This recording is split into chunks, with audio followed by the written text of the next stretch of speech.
What's up, YouTube? Hirsch here. Guys, you have been asking me for the past 2 months or so how I've been doing my Guild Wars since I quit doing the Guild Wars live streams. Two reasons for no longer live streaming on YouTube. One of them, you guys encouraged me to do Pocket Live, so I'm officially on the Pocket Live app. Guys, go check it out, Pocket Live. I'll put my link down in the description below so you guys can find me.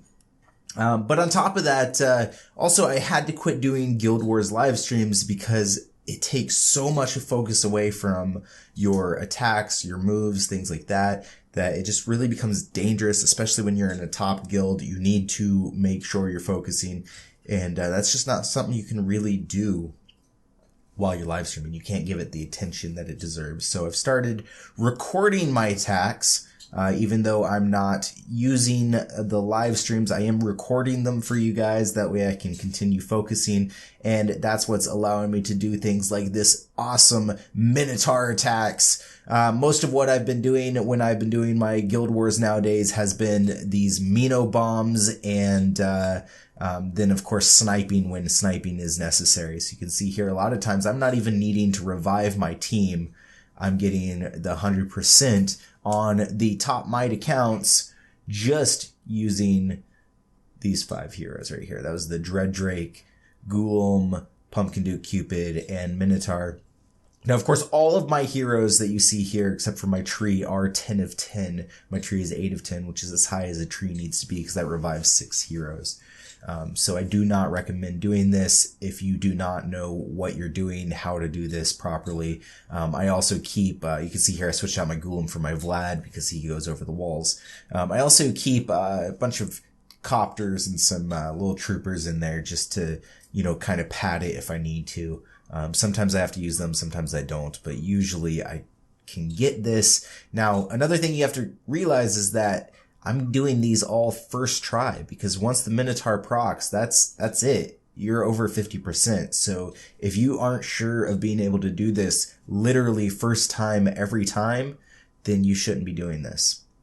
So you can go, this is my Dread Drake. I think on this one I might actually have to use my tree, but maybe not. Let's see here. If I do have to use my tree, it's just, yeah, okay, so we got that one tower left here that we're going to have to drop tree. Dread Drake will proc instantly, and it's over. Yeah, there you go. So 598 points for that one.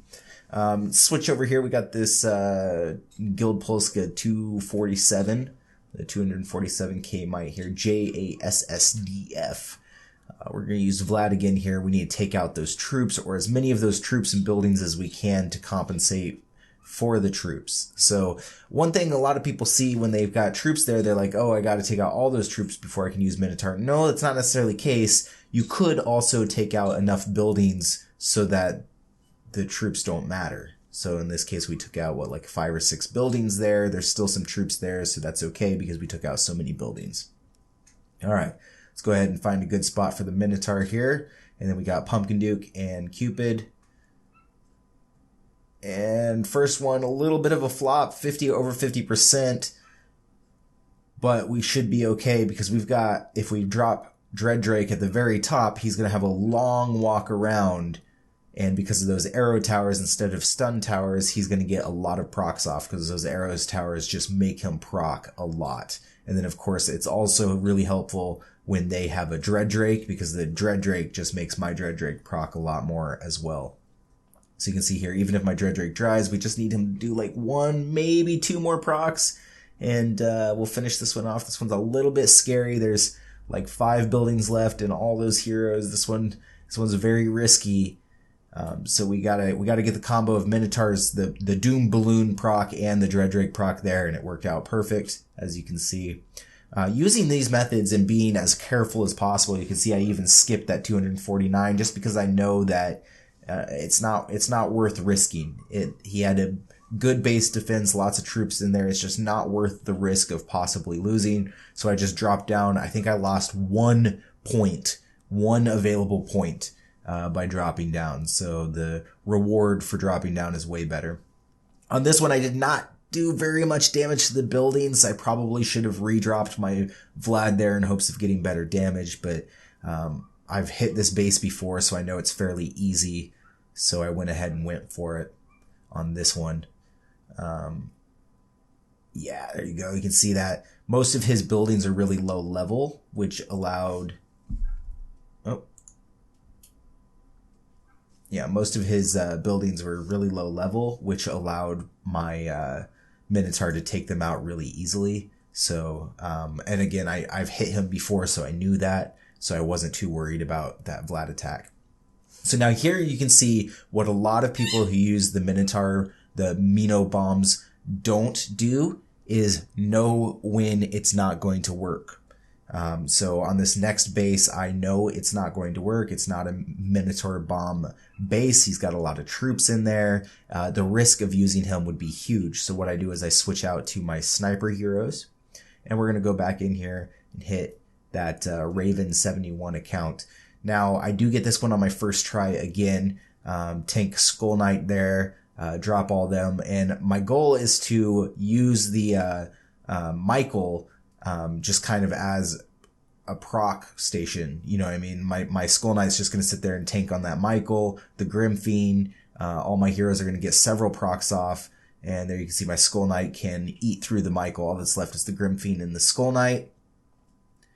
And we're only at 23%.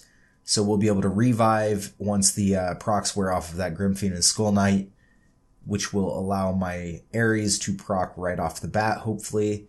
And if he does and hits the Grim Fiend and Skull Knight, then we're home free on this one. We missed the Grim Fiend, but that's okay because there's going to be enough troops going in to hit my Skull Knight that the corrode is going to take into effect, and that Grim Fiend is going to be unable to proc, so my Skull Knight can eat straight through it. Meanwhile, my Ares did hit the enemy Skull Knight, so my heroes over there, the Pixie and the Tree, are able to eat through that. And then, of course, all my snipers killed off everybody on the other side, the Dread Drake that was over there and everyone else. So now it's just not even at 50%, and everybody's gone, cleared out, and we're just now hitting the middle of the base. So it works out pretty good. Like I said, guys, you gotta know when you need to switch from Minotaur to sniping teams. And I repeat, I do not recommend using Minotaur attacks if you do not have absolutely everybody on your team 10 of 10 and you do not have the exact knowledge of how to do it. Now, another way, I know Avatrex uses the method, the Minotaur bomb method. He uses, I think it's Acts of Strife on his Minotaur. So when he keeps trying until he sees that Acts of Strife take in effect. And then that's when he commits, is once that Acts of Strife hits, and which is a very smart way to do it as well. I prefer the Doom Balloon method. I believe that the Doom Balloon has been fixed. So there we go. At least I haven't had any issues with it since, the last couple of weeks. So there we go. My final score, 2,996 here. Hell yeah. Thank you all so much for watching. I'm sorry about the little bit of shaky video quality. I was streaming from my cell phone. Or I was recording from my cell phone, and for some reason it did this while I was transferring the file. So I hope it doesn't bother you too bad. Thank you guys so much for watching. I appreciate all the like and the love and the support. Check me out on Pocket Live, guys. I'm going to go ahead and throw out my defense, and then I'm out. Bye.